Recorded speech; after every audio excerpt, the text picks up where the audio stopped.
acknowledge my elders, ancestors, warriors and leaders in the community here in Garramilla, my hometown. I'm the Senior Curator of First Nations Art at the National Gallery, as I mentioned. And so when I was asked to talk today, I thought there's a couple of examples as a practical user of our database. Inu was mentioned before. As a user of that system and a lover of cataloguing, I just wanted to give a couple of examples of good, bad, and both nationally and internationally, some of the experiences that I've had where with a present-day cataloguing project that I had in 2019, where I had the opportunity to work on our database a bit more because we were developing exhibitions, and more of the curators in the National Gallery were skipping over so many works that were there, obviously because they weren't catalogued very well, mostly with no images. So in 2019 I had an opportunity to catalogue over 500 small bark paintings in about 6 to 7 months, and really hit into making those works visible. So looking at indigenising my cataloguing practices, I was looking at a whole range of issues that related to the legacy data that I'd received as a user in the database. And one that I came across which was really problematic when you have cataloguers that don't understand, don't know, don't care, are not aware of community and cultural considerations. So I can share with anybody if they want to know or see it later. But a really troublesome example was there was a small bark painting that was catalogued in the database, had no images. When I come to it, I saw it, and it was supposedly by an artist called Gunwingu Marawonga. There is no such person. On the back of the bark, which of course wasn't documented as well, the peoples was noted, Gunwingu, and the artist's name was Marawonga. When you see the work, and you obviously can tell by the style of the work that was depicted on the bark, it was obviously Peter Marawonga. But in our database there were actually 2 of the bark paintings catalogued this way, and nobody had picked them up because there were no images, no nothing, and people hadn't gone into the collections to it. So, working with community and in community engagement to confirm that was actually the work, we then were able to make these 2 works visible again. They were essentially, if we were doing a Peter Marawonga exhibition, maybe you may have captured it with the surname, but essentially those works were invisible. So, really looking at, as a user of databases in a museum or gallery setting, when you get staff that actually care and can capture these kinds of mistakes, it's incredible what kind of works you can actually find. So the other thing was, of course, the language use. I think this was mentioned before, where standardising the language that's used within these databases in order to make works visible. And for me, that was the key thing about this cataloguing project, was making the artists and their works visible so they can be used. Because, as a curator, other curators can be a little bit, slack when it comes to, not having time to go and research collections a bit better in order to use and make these works visible. So looking at, that particular example, and there were a number of examples, at the National Gallery when we were talking, it was mentioned before about, doing audits of collections and that. Everybody's got these sorts of issues that are there. Another good example that we did, that I think that was a good example, was working with artists and engaging with them in making them aware on how they can control or direct the way that they're catalogued in the database.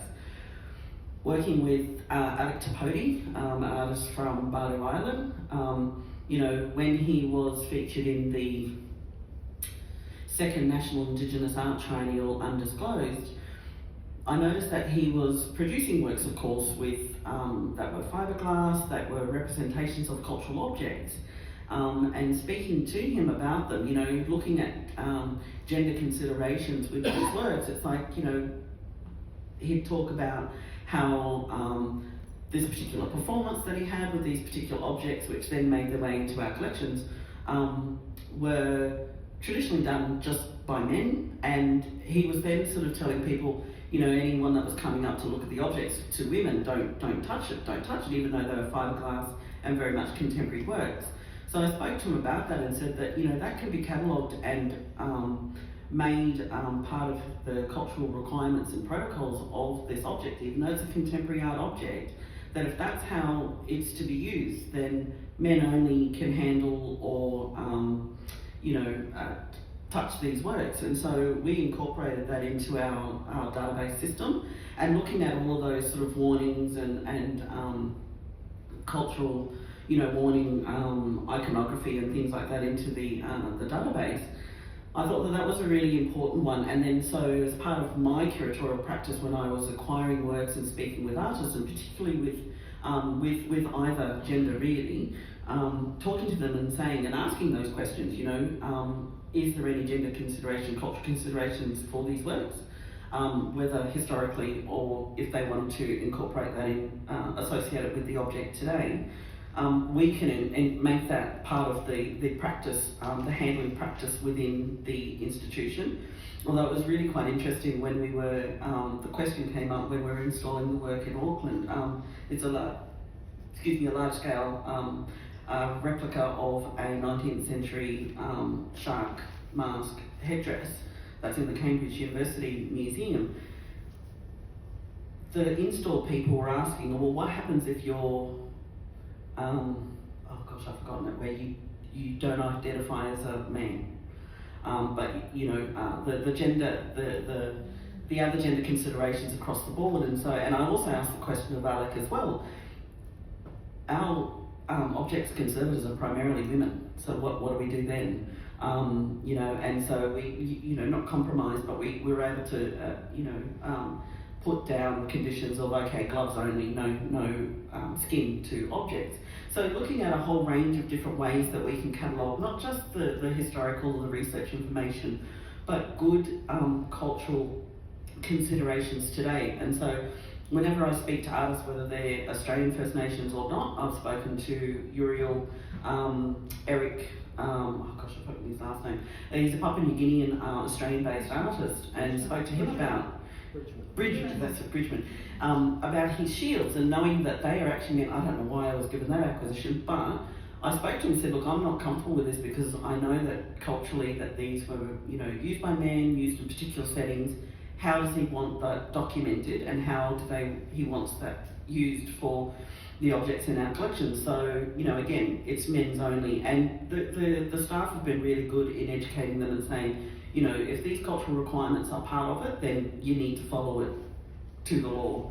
We're talking about other examples of indigenising what we do. Hopefully, you know, looking at other ways of using language, so incorporating, you know, cultural language a lot more. So, you know, working with, say, Ani Yvonne Kumatri, looking at, you know, how capturing of that information is then transferred through to labels that comes out of the database, of course. So looking at those cultural names for particular mediums, so the grasses and that, then having the scientific name, then having the common name. So having all of those and prefacing the cultural language and names first, or just use that altogether. But, you know, capturing that information and not just the standard Western information that we would capture. So I always think that, you know, if this was a database that I was capturing my cultural knowledge in it, what would I actually put in it, and what kind of questions would I ask? And of course that all comes down to the importance of course we all know, and it's probably been spoken about already, with that community engagement. I had an interesting example last year when I went to the Wereld Museum in Leiden in the Netherlands last year, where I was there on a fellowship and working on their database to look at how they have captured the referencing and searchability of Indigenous, Aboriginal and Torres Strait Islander Australian works. I had the opportunity for them to pull out some Larrakia objects in their collections, which was fantastic. Fantastic 19th century bark belts, everything like that. And I said, is this it? This is everything? Yes, yes, yes, this is everything. So we go and the first thing we do is we turn and we walk through some shelving units nearby, and the first thing I see is like, that's another one. Like, why is this not out with the other? And they're like, oh, they pulled it out and it's exactly the same, and the details were there was just some slight, the information was there but not really there, but it was Port Darwin or Darwin, and the details of the collector were there. And so for communities that are far away, that where the information may not be captured online, or it's really obscure captured online, again, these works become invisible. And for me, as a user and a cataloguer, it's just so critical in order to not only have the works seen and recognised, but making them accessible for different communities. So for me, that research, the history, the community engagement is absolutely, as we all know, critical to enriching and ensuring the correct and best cultural knowledge is captured. But as they say, the data is only as good as what's put in. So, I hope that with more care and vision, more of our works can become visible and then connected up to that historical research and more importantly to communities. So that's what I want to talk about. Thank you.